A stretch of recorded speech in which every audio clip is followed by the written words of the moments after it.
welcome today to episode 7 of the Whole Lotta Bogeys podcast. We're going to be here today with a special guest. We're going to be here with Mack Made Putters. It's going to be made by Josey Sandy, who is the guest. Why don't you just go ahead and introduce yourself and tell us a little bit about what you do? All right. My name's Josey. I have Mack Made Workshop. We build custom putters and kind of can do just about anything people ask for. That's about it. I mean, it's not probably as fancy as a lot of people think it is. Just a one-man shop. I do everything here by myself. Design on the computer and mill right there and just make stuff.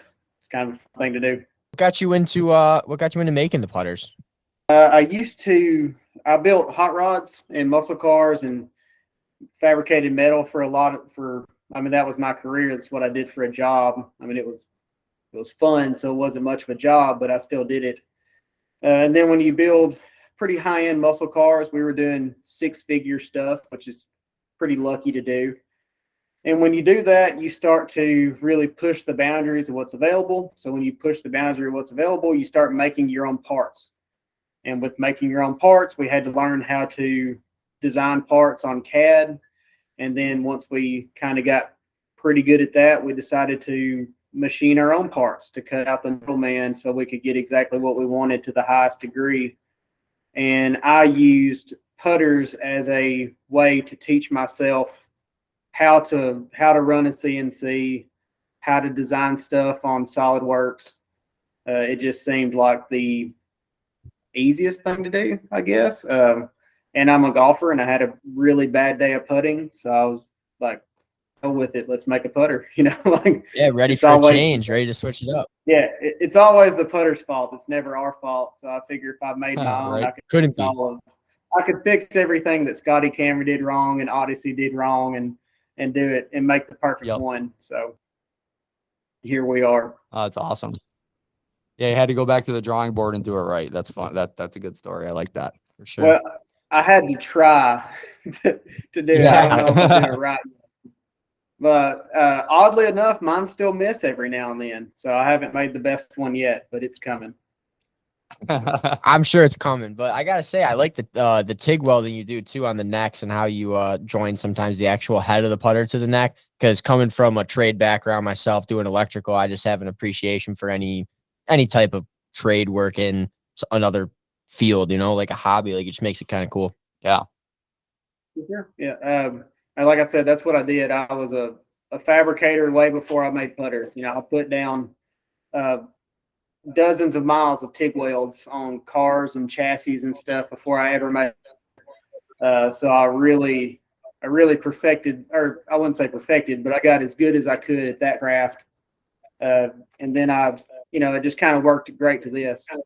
And I saw a lot of welds on other putters, and I thought I could do a little bit better than that. So yeah, for sure. There you go. Because I think that's the other thing is sometimes you get like a putter maker who isn't a welder, who's then trying to weld and put this neck on this putter head. And then somebody who's seen a lot of good welds is going to look at it and say, I don't know about that. Yeah. And it's cool to see somebody like you who has an actual skill in implementing it into the golf world. It's pretty neat. Yeah.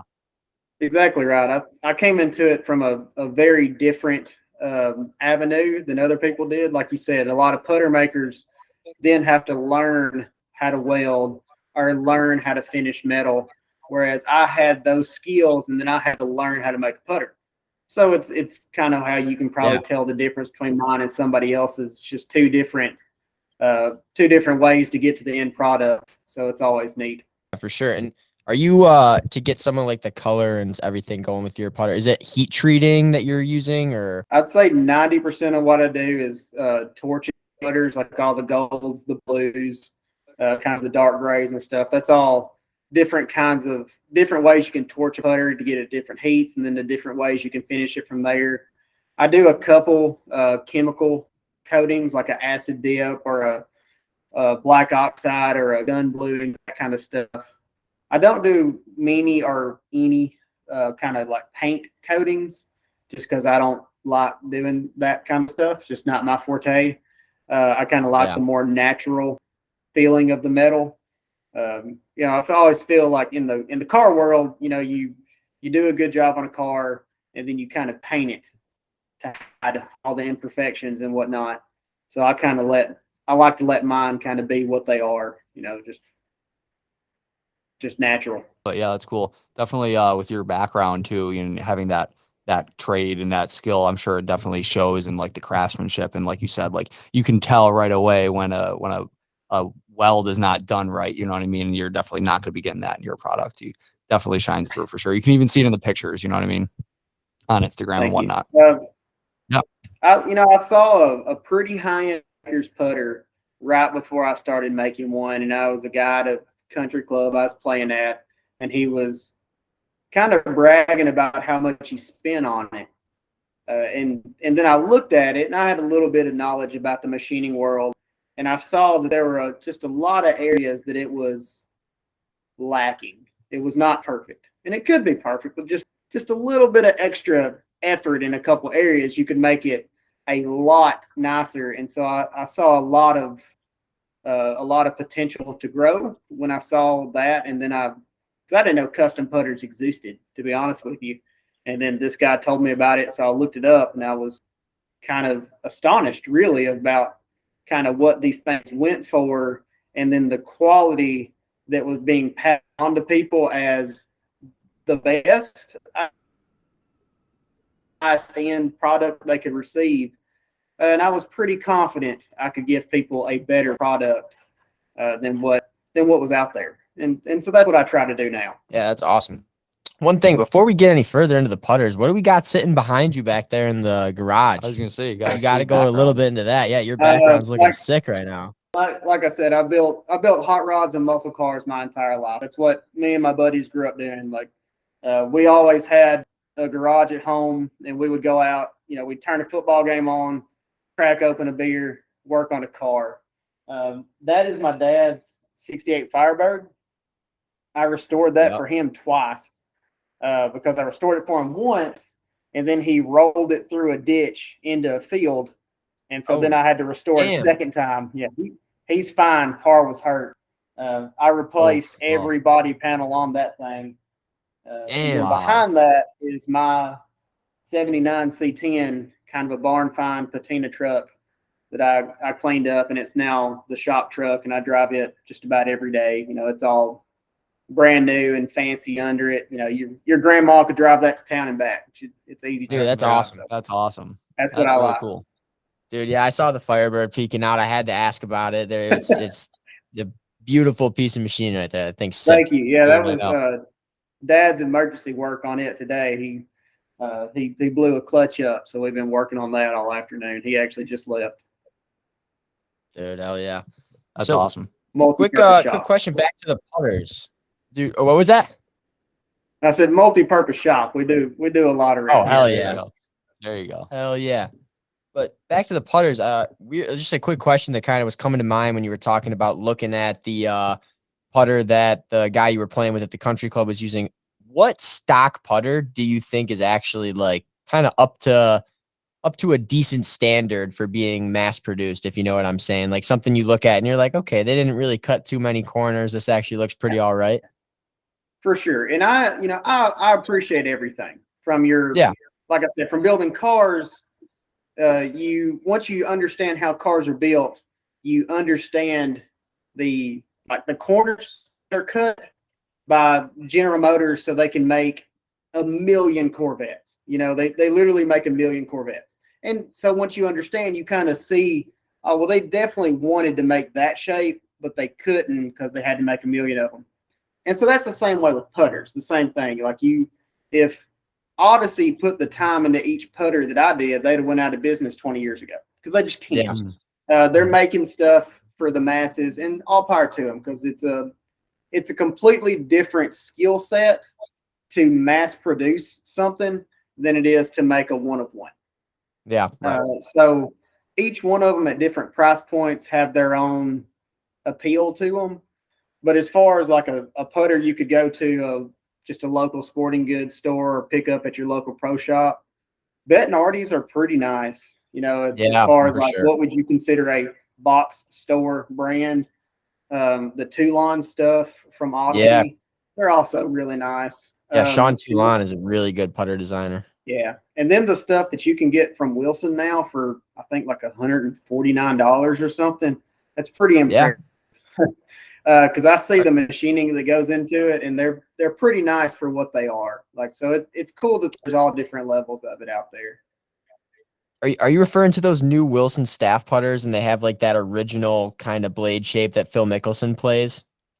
Exactly right. Yeah, I saw those. The price point they're down for. I love how those look. Yeah. Yeah, he wants one of those so bad. He showed it to me the day they came out. Yeah, I'm like a bit for they have whatever a great reason. I just machine love shop how to make those them look. better. Good to hear that someone who has an eye for it thinks that's a good putter too. Because it's funny. We were just talking about that when they came out. Yeah. Again, for like if they were $1,000, probably lacking a little bit. But for what they're selling, for what it is. Just like the average, like me, before I started making these things, I would have went to my pro shop and had to have it. Here's the money, take it. That thing's awesome. And then after I know what to look for, they definitely have a good quality control guy behind it that makes sure everything's nice. Because there's some other bigger names out there that definitely let a lot of things go. And that's always tough to see on my end, because I see it and I cringe, and other people think it's the nicest thing in the world. And I have to bite my tongue a lot when I'm at the golf course. Yeah. For sure. No, for sure. Yeah. Get a little bit more into golf too. I think I remember seeing on your story not too long ago, you posted your handicap, which, if you want to share it with the viewers, highly impressive. Gotta applaud the man. Like, God damn, dude, you're pretty fucking good. Luckily I have a really good, it's called the country club, but it's just a golf course that a bunch of guys hang out at. And it's a really good course. They take really good care of it. Greens are always rolling out of 10, 11. So you got to be a stick to get around there. And luckily enough, my wife is patient enough and good enough woman that she lets me go and play way too much. I've gotten pretty good. I've gotten down to a plus handicap now for the first time since I was in probably my early 20s. I worked at a golf course. I was a cart barn guy. So we played every day of the week while we were at work, waiting for carts to come in. We'd go get a quick 9 in. And I got pretty good, but it was the same golf course. We played every day, and it was a different time. But luckily, I have been able to play enough and had enough buddies around me that pushed me that I've gotten back to a plus handicap for now. I don't know how long it'll last, but it's cool to see that number beside your name now whenever you sign on to the grant. I was gonna say that must be an incredible feeling. Yeah, that's awesome. That's sweet. That is sweet. Little off topic too. I can't help but see you're sipping on something, dude. Well, hey, all pays off, right? But dude, what are we sipping on right now? What are we drinking? It's just a little Buffalo Trace. Nothing crazy fancy. Nothing super bougie. Just something.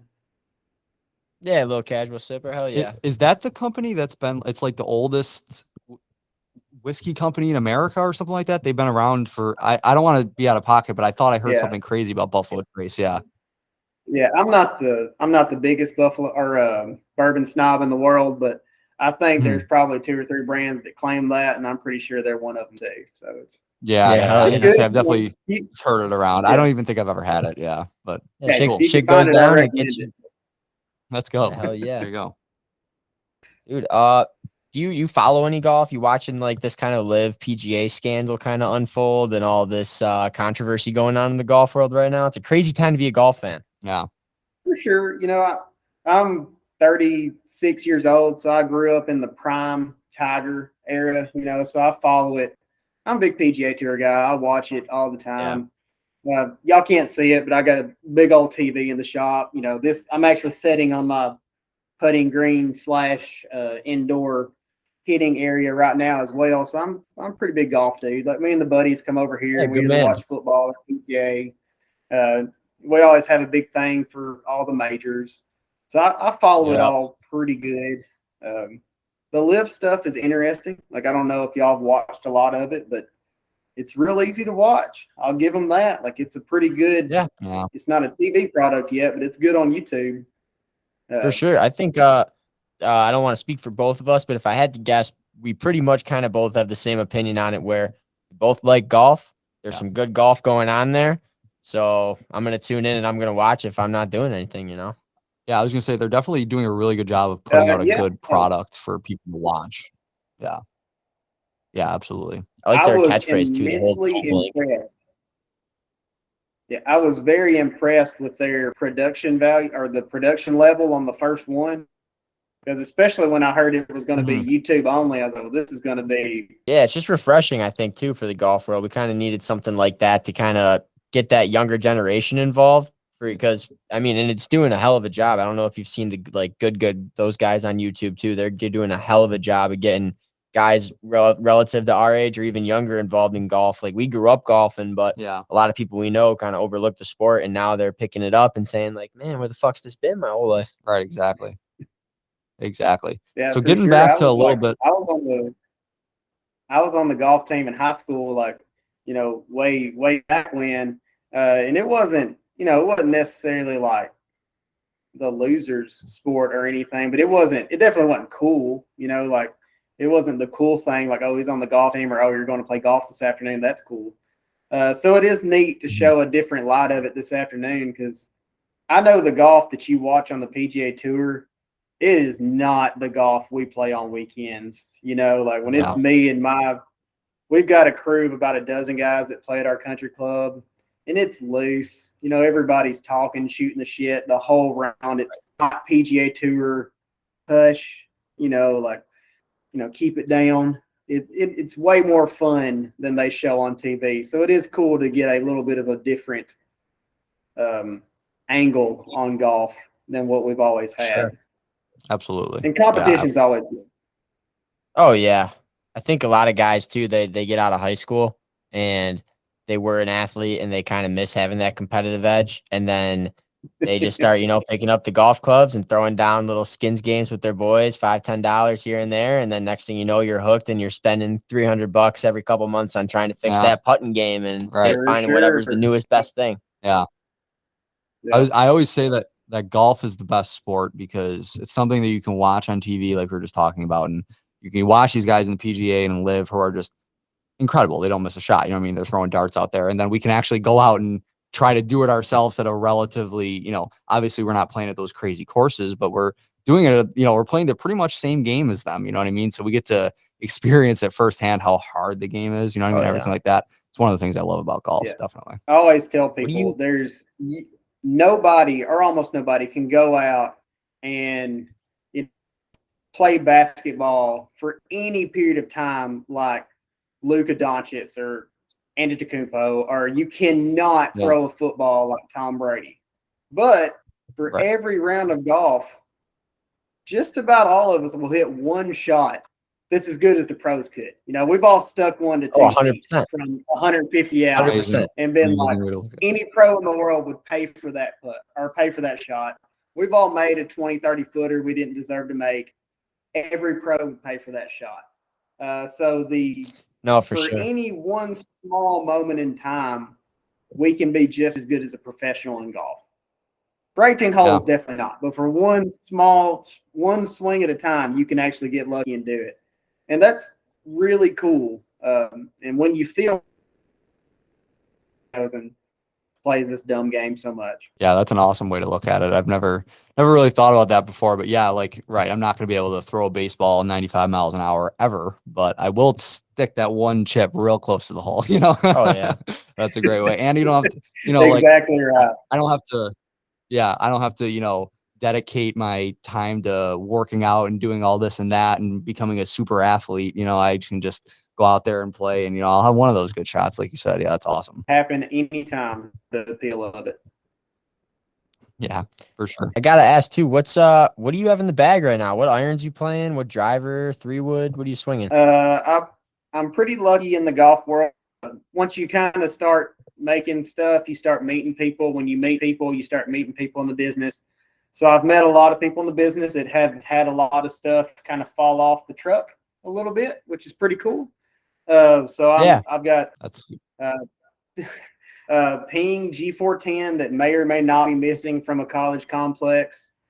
a set of Hell yeah. T200s that may or may not have disappeared off the tour truck at a Corn Ferry event. I can't say or can't not. Okay.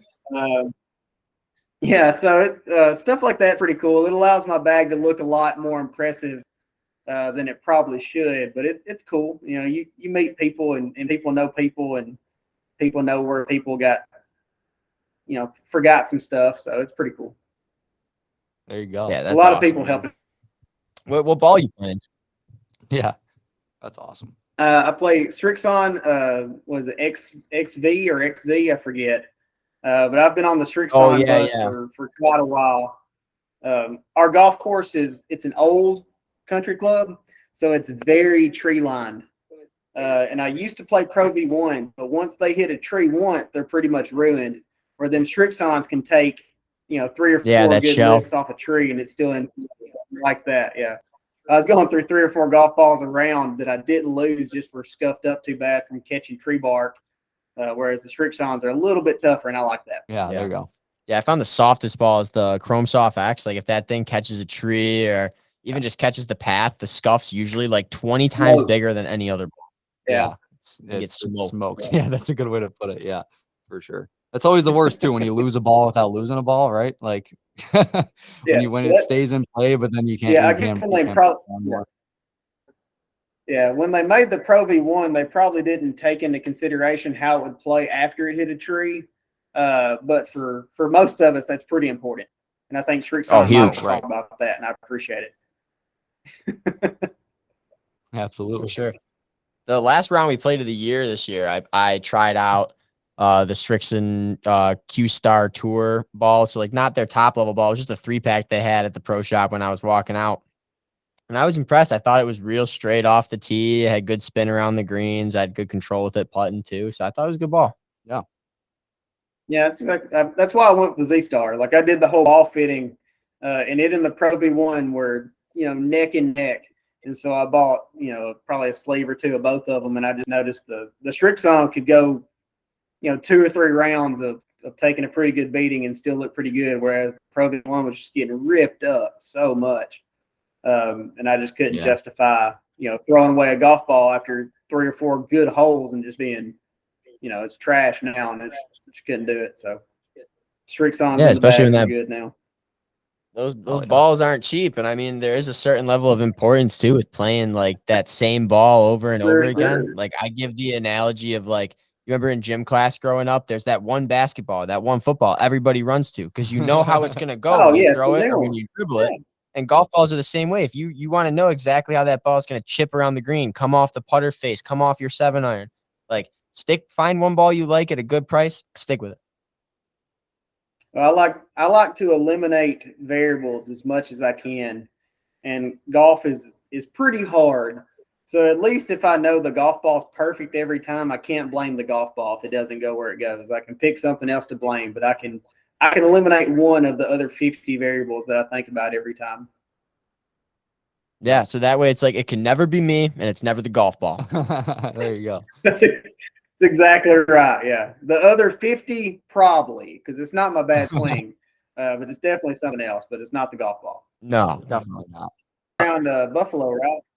Yeah. Where I was gonna say, what football team are you rooting for? I heard you mentioned you were watching some football. Are you watching college football or NFL football? Well, in the South, college football rules. You know, it runs everything. College football is almost more important than what church you go to.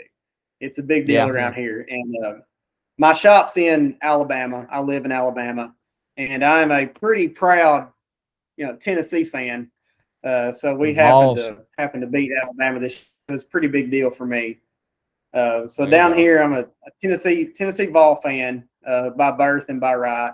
And NFL, I'm pretty agnostic, I guess. I'd probably go for the Titans just geographically, but I watch it every weekend. I just usually watch for a good entertainment. I don't really care who wins. I assume y'all are Bills fans. Oh, through and big through. Time. Yeah, big time. That's for sure. Love it. And college is tough because like, dude, he's a stud. He has the key to the city. That's for sure. Yeah, he's amazing. There's He a is whole amazing. area in Buffalo that's been named this for years and years before Josh was ever around, but it's called Allentown, and now they just call it Josh Allentown. Yeah, so funny. Perfect. Name the street after him. Put up a All of statue. it. Keep him there his whole career. Like Absolutely. that guy's. Y'all got to make him stop running. That ain't gonna work. Yeah, I know. It's nerve wracking, especially after I don't know if you I caught know that the Minnesota hard plays game. every time. Oh, I dude. was gonna say, I think last game we just played Minnesota, and he threw a couple interceptions. He's like making tackles after he Yeah. threw an interception. Oh, It's like, just get off the field, when man. Like, he tried to punch the ball out with his throwing hand. Yeah. yeah, I was like, son, what are you doing? Like, especially coming off a arm injury too. Like, he's I know nuts. it. He's nuts, but we love him. He grew up on a cantaloupe farm in California, and he said he got his arm so strong because he would take rocks and throw them as far as he could into a garbage can. Like, what a beast, dude. You can't Love beat it. that. It was in Can't beat between Love taking down deer by the fucking antlers and all that stuff. Definitely. You do any Love hunting? it. I've always wanted to get up there for a game so bad. It looks like a good time. Jump Oh, through a hell table, yeah. do the whole thing. Oh, you gotta do the whole 9 yards. You can't just come. I was gonna say it's definitely a one of a kind atmosphere when you go to a Bills game for sure. Yeah, it looks like a Bills game is probably the closest to an SEC environment in pro football, and I respect the hell out of that because that looks like a good time. Hell yeah. Yeah. Hell When yeah. you live and die Definitely. with your team and you bleed it and it matters, that's what makes sports good. Like that's the best part. Oh yeah. No, you following any baseball? You see the Astros just won the World Series? I'm an October baseball fan. I'm a Cardinals Yeah, exactly. fan Me for too. yeah, I'm a St. Louis Cardinals fan for absolutely no reason. There's a picture of me when I was real little and I had a Cardinals hat on. Always kind of stuck with it. So I'll pay attention kind of come October. You know, I know the Cardinals kind of pissed away a really good opportunity this year, but that is baseball. But yeah, I pay attention to all of them. It's not their fault. I mean, the Astros won. They're a bunch of fucking cheaters. So Yeah, right. stupid. Yeah, like I said, I pay attention to it. I keep an ear to it. I know a real close buddy of mine won a really big bet when the Astros cheated their way to the World Series. So I was proud of him for that, but geez. it did seem pretty dirty Yeah. at the time. But he told me dirty money spends the same as clean, so I guess I'll understand. That he is right. I was gonna say you might be right on that one. Yeah. That's funny. That's funny. Dude, well, we got some rapid fire questions before we go. It's been a pleasure talking to you. It was awesome meeting you. Yeah, seriously. And this is kind of something we're just kind of trying to start up with all the interviews that we do going forward. Some of these questions are golf related, some are not. But I'm just going to ask you a variety of questions, and you're just going to try and answer them as quick as you can. Fire away. All right. Rory McIlroy or Dustin Johnson? Rory. Live or PGA? PGA still. Spikes or no spikes when you're golfing? No spikes. High end ball or just any ball? High end ball. Breakfast or dinner? Breakfast food's always the best. Hell yeah. Football or hockey? Football. Hell People yeah. We watch knew the answer to hockey? that one. I was gonna say we knew. Public or private courses? Public for most of my life, but now that I've got into the private life, I don't think I can go back. Yep. All Yep. Shorts or pants when you're golfing? Shorts until it's like unbelievably cold. And a t-shirt. Yeah, agreed. Yep. Preferred iron, is it going to be blades, cavity, or muscle backs? Muscle backs. Muscle backs. That's the second person to answer muscle I was backs. gonna say that's crazy. Yeah. Cart or stand bag or staff? Push cart. I push cart. I walk every weekend. Dude, Let's hell go. yeah. That's That's awesome. the best way to I enjoy respect the it. course. Yeah, that's great. That's great. Yep. Well, Josey, it was great talking to you, man. Yeah, I really appreciate your time. Thanks for coming on. It was great to get to know you a little bit, hear about, your company and all this stuff you do. It's really, really super interesting to hear about. Yeah, absolutely. No problem, guys. Anytime. Awesome. All righty, man. We'll stay in touch for sure. And like I said, can't thank you enough. Thank you. Peace out.